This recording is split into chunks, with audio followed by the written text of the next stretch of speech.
Саламатсыздарбы? 7 каналдын оосунда 7 күн деген программа жуманын жыйынтыгын чыгарган. Бизде конокто Токон Мамытов, саясий илимдеринин доктору, азыр Улуттук илимдер академиясында бөлүм башчы. Рахмат сизге убакыт таап келгениңиз үчүн. Рахмат. Өткөн жуманын жаңылыктарын эметип көрөлү, талдап. Мен анча-мынчасын жазып алдым эле өзүмө. Тигил окуя болду, бул окуя деп. 3 топко бөлүп койдум мен, ар бирөөнө бир 10 чактадан кылып.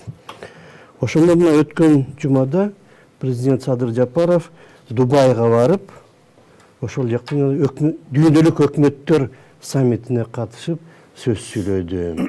Жогорку кеңештин спикери Нурлан Шакиев Мажарстанга барып келди, Венгрияга. Көмтөрдөгү иштер жер алдына өттү. Канадалыктар аны жаза алган эмес. Дайым үстүнөн казчу, азыр жердин алдынан казып алтынды чыгара баштады. Көмтөрдө былтыр 20 тонна 200 килограмм алтын өндүрүлгөн экен. Сатканда ал 1 миллиард 285 миллион доллар болуптур. Мурда жылына 18-17 тонна чыкчу. Айрым учурда 9 тоннага да түшүп кеткен. Бул жолу мына 14 тонна болуп атты.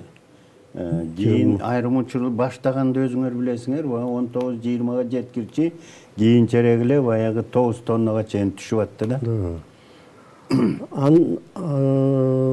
14 февралда чет элдик өкүлдөр тууралуу мыйзам жогорку кеңеште кайрадан өтпөй калды. Мурда дагы бир жолу өтпөй калган.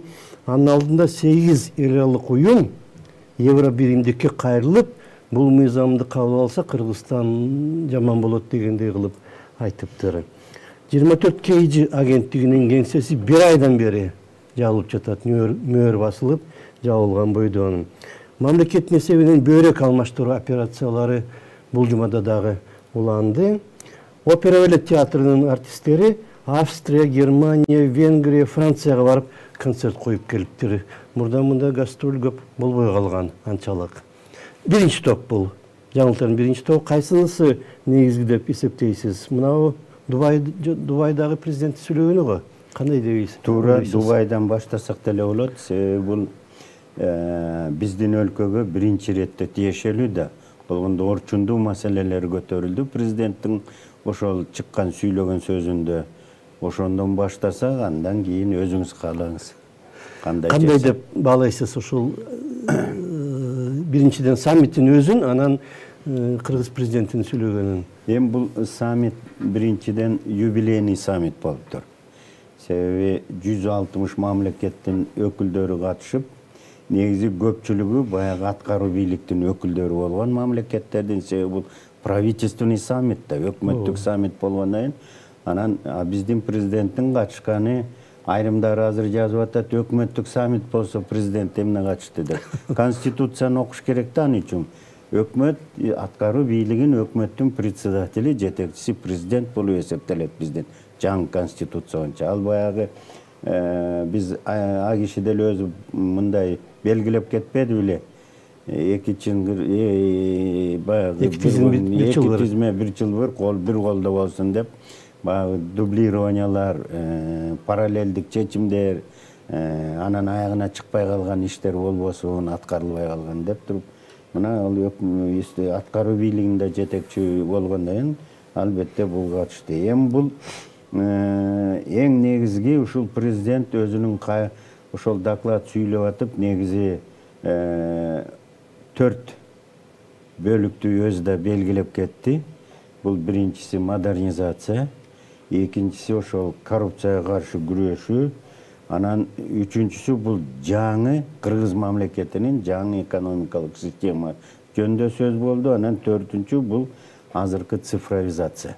Ушул 4 негизги маселелер.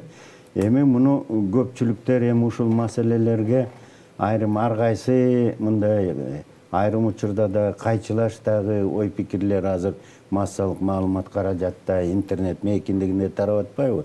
Бирок мен айтат элем, бул сүйлөө бул баягы 3 жылдын ичинен 3 жыл өттү да бул кишинин президент болгон. Анан калган 3 жылда эмне ишти баштап, анан аягына жеткенге аракеттенем деген мына ушундай курс, программа. Модернизация дегенде биз буга көп көңүл бербей атабыз, бирок модернизация деген бир сөз менен айтып кеткени менен, бирок бул жерде чоң бир көйгөйлүү келечекте Кыргызстандын, мамлекеттин, Кыргыз элинин тагдырын чечип кетчү багыттар көрсөтүлгөн да, менин оюмча. Себеби модернизация деп айтканда бул чечмелесек, модернизация бул эмне? Биринчи иретте бул келечекте өнүгүү жолу, багыты. Экинчиси бул ошол багыт көрсөтүлгөндөн, ошол максаттар көрсөтүлгөндөн, ошол максатка, ошол жол багытка баратканда кайсы жол менен, кайсы ыкмалар менен, кайсы каражат менен ошолордун баары көргөзүлөт да. Мына модернизация деген бир сөз болгону менен бул негизи жалпы Кыргыздын коому, Кыргыз мамлекети, Кыргыз эли, Кыргыздын экономикасы, саясаты, мындайча айтканда саясаттан баштап экономика, гуманитардык маселелерге чейин кандай өнүгөбүз деген сөз да. Эми экинчиси болсо жана коррупция. Ошол өнүгүүнүн эң негизи тормозу, мамлекеттин душманы, элдин душманы бул коррупция болот. Эгер коррупцияны жеңбесек, анда өнүгүү да болбойт, модернизация да болбойт. Ошон үчүн экинчи деп туруп, экинчи баскычпы, экинчи бөлүкпү деп жана президент ушул коррупцияны белгилеп кеткени мен ойлойм туура болду. Анан албетте баягы багыт болгондон кийин, жолу ыкмасы көргөзүлгөндөн кийин, ошол тормоз болгон коррупция менен күрөшө баштагандан кийин, албетте эми ошол экономиканы, социалдык маселелерди чечиш керек. Мына ошон үчүн бул киши ошол жанагы негизги экономика, жаңы экономикалык система, жаңы багыт, кайсы багытта болот деп туруп, жанагы энергетиканы, тоген өндүрүш жагын, ошондой эле жана транспорт, коммуникация деп айтып кетти. Бул баягы элдин турмушун, жашоо турмушун мында оңдош керек. Жана биз да чет өлкөлөргө карыз болуп атпайбызбы? Ошол ал жана биз мындайча айтканда өтө бир биздин экономиканын өнүгүп кетишине бир чоң тоскоол болуп атат. Ошону кантип экономиканы өндүрүп, анан кантип ошол сырткы карызыбызды төлөп кутулабыз деген. Мына сиз да жана өзүңүз жаңылыктарды окуп атып айтып кетпедиңизби? Кумтөрдө кенди, алтынды жердин асты менен эме иштетип чыгабыз деп. Бир кезекте 2010-12 жылда, 10 жылдарда жанагы 5-чакырылыш депутат деп атпайбыз. Мен да ошол парламент болдук. Ошондо көмтөрдү угуп атып, отчетторун угуп атып, эсиңизде болуш керек. Ошондо подземный способ добычага өткүлө деп токтом кабыл алганбыз 2010-2011. Бирок каналдыктар өткөн эмес. Жок, өткөн. Өттү беле? Булар болгондо да 2 шурп подземка, 2 шахта казган. Бирөөнүн 1-2 километр, экинчиси бирөө 1 километр 700 метр болуш керек, экинчиси 2 километрден ашык казып барып, анан биздин айрым чиновниктер менен сүйлөшө коюп, бул казганын каздык, бирок есть угроза обвала и обрушения. То есть ал жерде иштеп аткан техниканы элди басып калышы мүмкүн деп, ошондой бир акт түзүп туруп, өкмөткө алып чыгып, анан токтотуп коюшканда, ошондо өкмөт да эмне үчүн билбейм, токтотуп кол коюп макул болуп кеткен да, министрлик ошондо ошол жагын карап аткан. Ушундай да терс көрүнүштөр болгон. Эми азыр бул жерде кайра ошол подземныйга өтүп атыптыр. Самое главное, ошол подземныйда азыр казып, добывать этиш керек, бирок эң нерси чоң маселе жанагыны эске алыш керек да. Мүмкүн обрушение болбосун, элди басып калбасын да, ошол баягы. Бүт дүйнөдө болуп атпайбы? Жердин алдынан казат. Да, ошол подземный казган аз. Да, ошого өтүш керек. Бирок бул жерде жанагы ошол жагын коопсуздук маселесин чечиш керек да. Бул экономика. Эми жана цифровизация деп айтканы бул туура. Азыр баягы цифровизация бул өтө кымбат нерсе. Мына Россияны эле алалык, мен тетиги Америка мен албайм. Россияда ушул цифровизацияны жана мурдагы министр экономикасы азыр Сбербанк России Герман Греф деп атпайбы, мурдагы министр, ошого тапшырган Россия өкмөтү. Анан мен ошол Санкт-Петербургский форумга бир катышып калып, мында отуруп калдык. Анан ошол жерден киши доклад берип, сүйлөп, анан отуруп калганда мен да кызыгып, анда билесизби, биз жаңы баштап, кирип, безопасный город деп светофор штраф төлөй баштабадык эле. Анан ошондо мен сурасам, мен таң каларганым, ошондо Россия на биринчи этапта эле цифровизацияга 8 миллиард доллар жумшашкан. То есть Кыргызстандын 4 жылдык бюджетин бир эле салып койгонда, анан аягына жетиш үчүн канча керек дагы десе, ошондо ошо киши айткан, дагы бир 6-8 миллиард доллар керек деген да. Эми ошол оңой эмес да бул.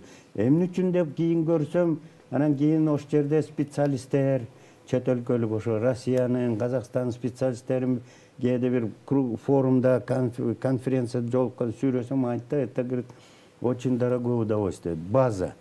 Бирок кийин экономия болот. Бирок экономия ошончолук кийин киреш алып келет. Анан мен Кыргызстандыкын айтсам, ошондо ошолор специалисттер күлгөн, ошол баягы 17-18 жыл, 19 жылы цифровизация деп жүрбөдүкпү? Айтты, силер цифровизация эмес, Кыргызстан, силер 17-18 жылы фотовизация киргенсиңер. Жана сүрөт тартып коюп эле, ошол менен штраф деп атасыңар.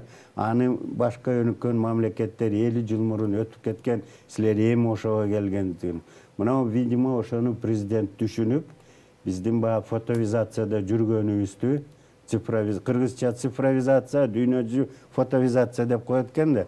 Мына ошондон бөлөк багытка түшүп, себеби ал фотовизацияны кийин түндүк тигил бул деп туруп, ковидте канча койкабыз бар, канча больницада матрасыбыз, канча капельница системабыз бар, канча дарыбыз, пенициллин канча бар, стрептоцит белый канча бар деп билбей калбадыкпы?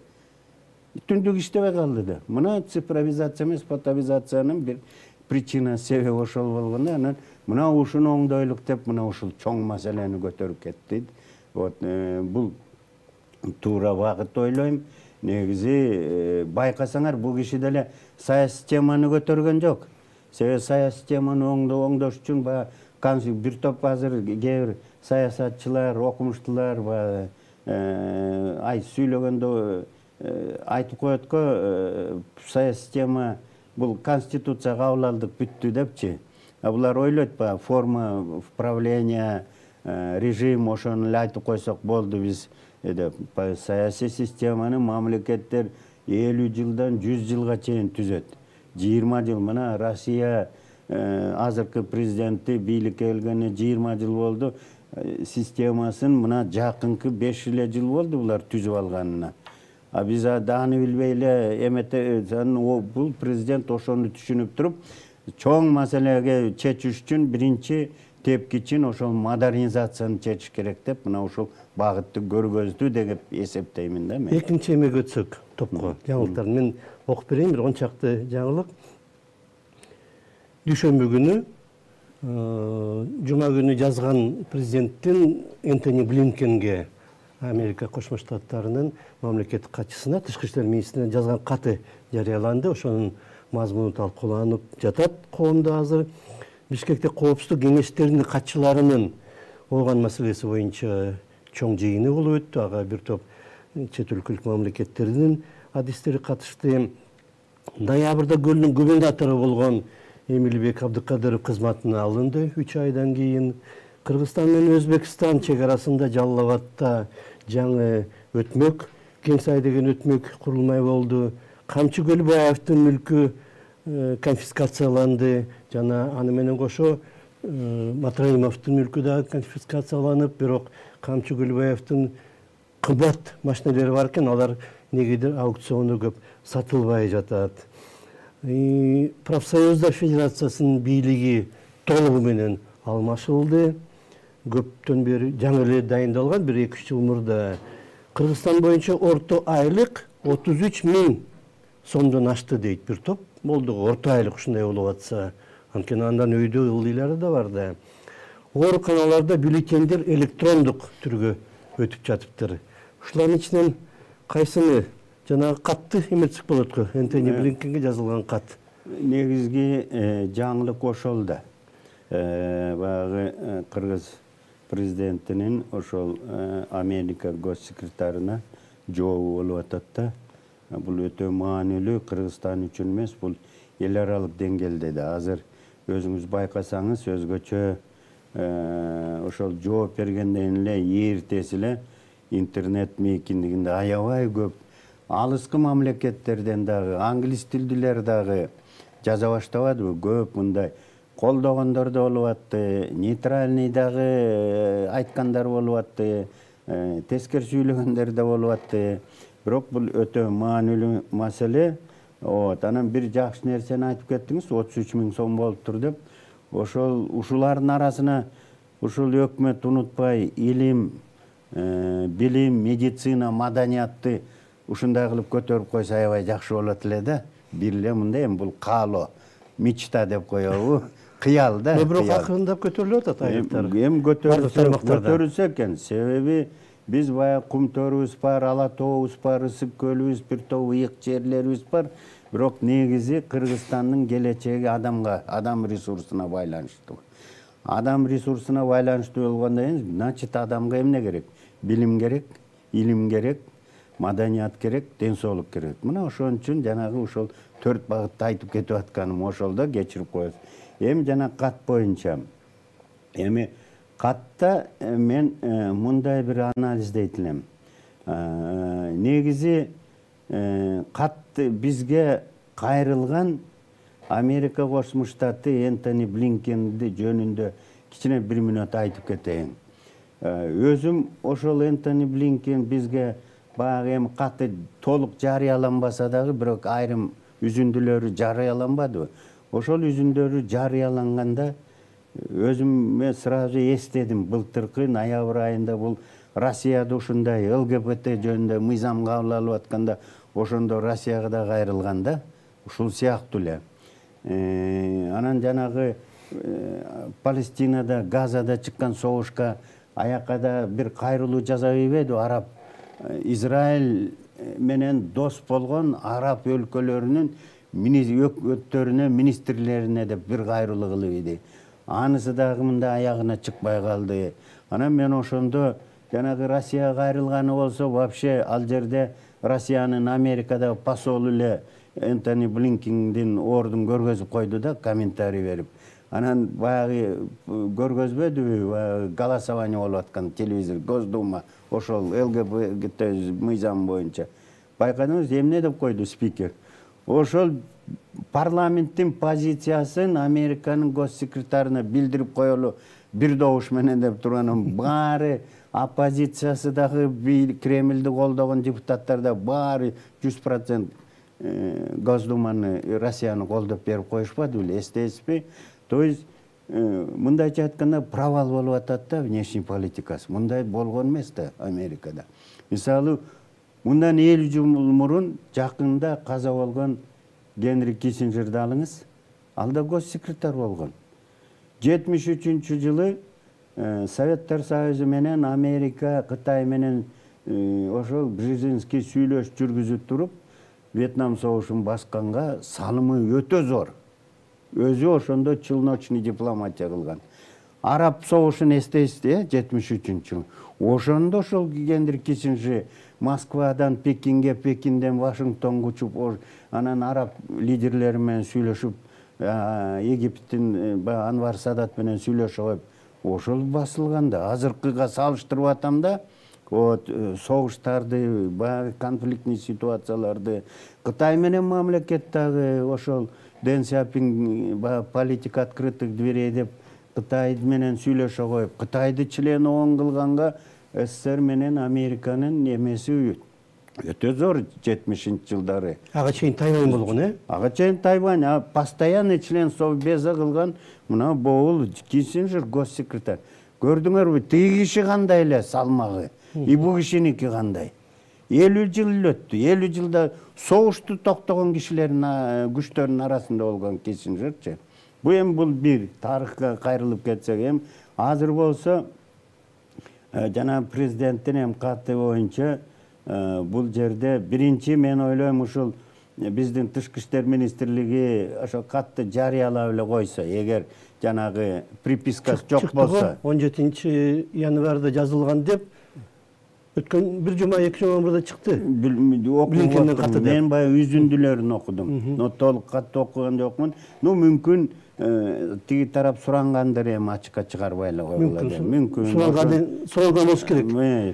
Же айтпаса дагы андайды көп жарыялабайт анчалык. Андай болду. Бирок президенттин ушул жооп берип атканы эң туура болгону бул бүт НПОлордун баарын бир эле чаккага салып, казанга салып кайнатпай айтты.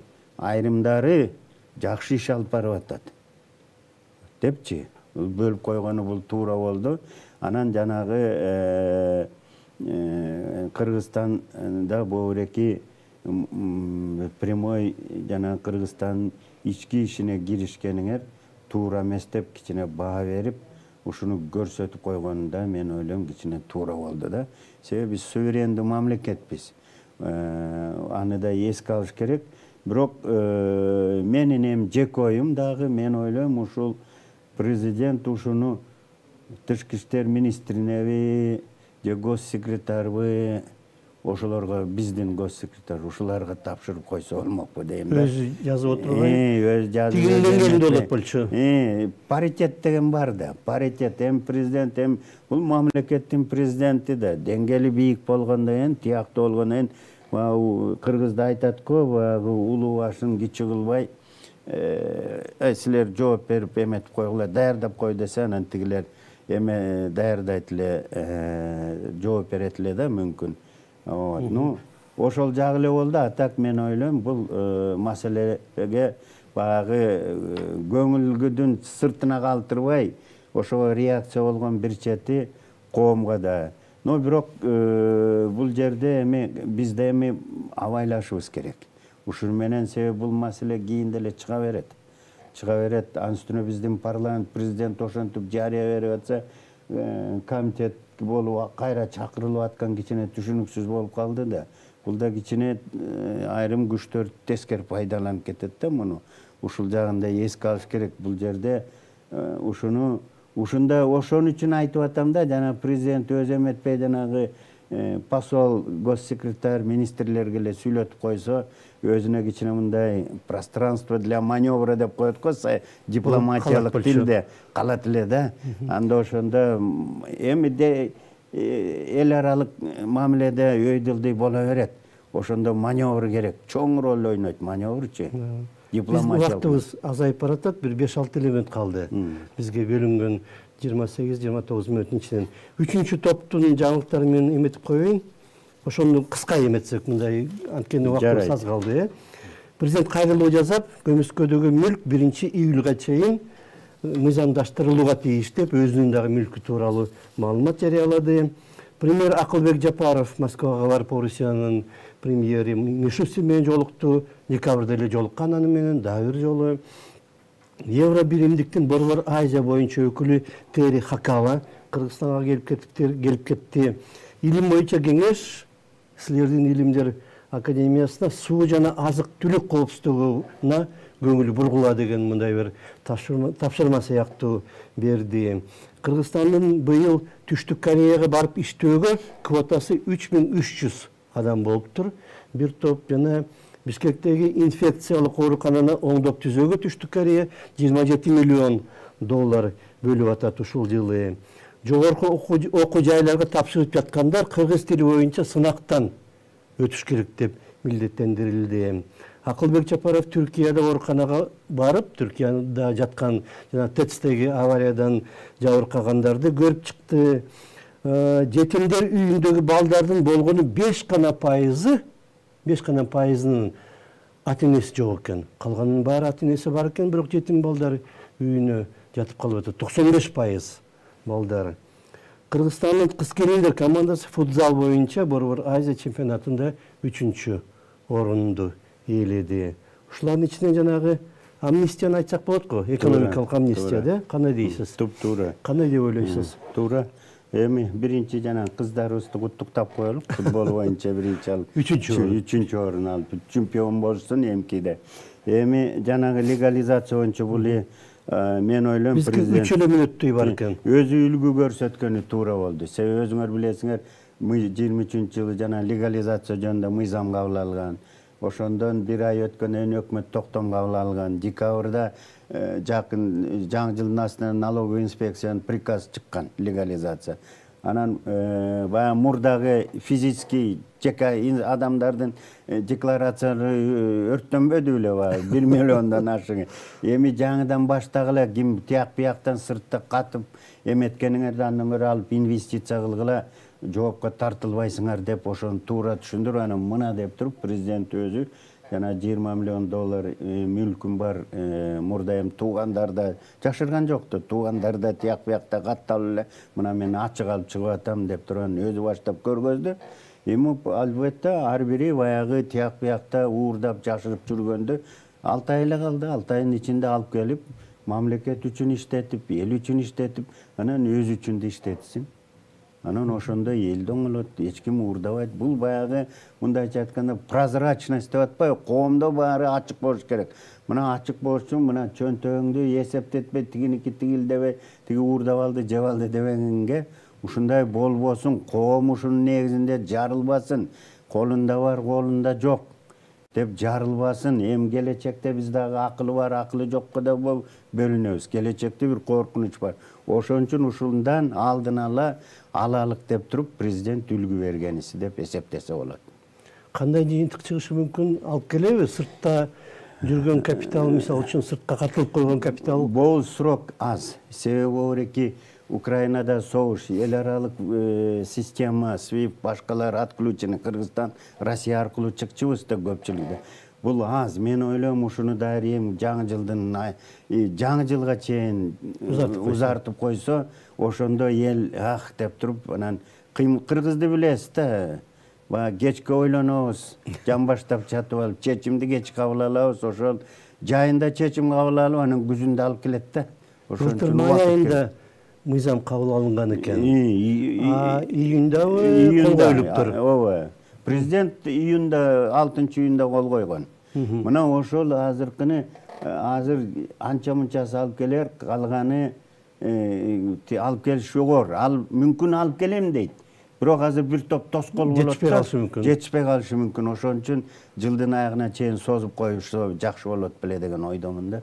Бирок жалпысынан кепилдик болсо, кепилдик мыйзамда берилген, камалбайсың, оттолбойсуң, соттолбойсуң, кордолбойсуң, алып кел бул жерге көрсөтүп, единственный төлөп кой. Но бул жерде бир бар, жанагы нажито, жанагы наркотик тигил булар менен ал акчалар болбойт. Ал көрсөтүлгөндө мыйзамда бар, өкмөт деле көрсөтүп кеткен. Преступным путем койгон кылмыш иштер боюнча дагы өзүнчө бир проблема бар. Ошон үчүн бат соттун чечимин чыгарып актанып алыш керек да. Мында кичине нюанстар бар. Ошон үчүн эске алып мүмкүн президент азыр өкмөткө тапшырма берсе, узартып койгула десе мүмкүн парламентте колдоп кичине эметип койбойбу. Жанагы система көп иштебейт. Мурдагы жакшы иштеп аткан система азыр иштебей атпайбы? Ошол жагы тоскоол болот. Убактыбыз биздики аяктап калды. Ушуну менен бүтүрөлү. 3 негизги маселе болду. Барды бир 30дай жаңылыкты окудук биз. Бизде конокто Токон Мамытов болду. Биз жуманын жыйынтыктарын чыгарганга аракет кылдык. Токон Мамытов мурдагы омбудсмен, генерал. Азыр Илимдер Академия, Улуттук Илимдер Академиясында бөлүм башчы жана профессор, саясий илимдер доктору. Рахмат сизге. Рахмат сизге да. Саламат болуңуздар.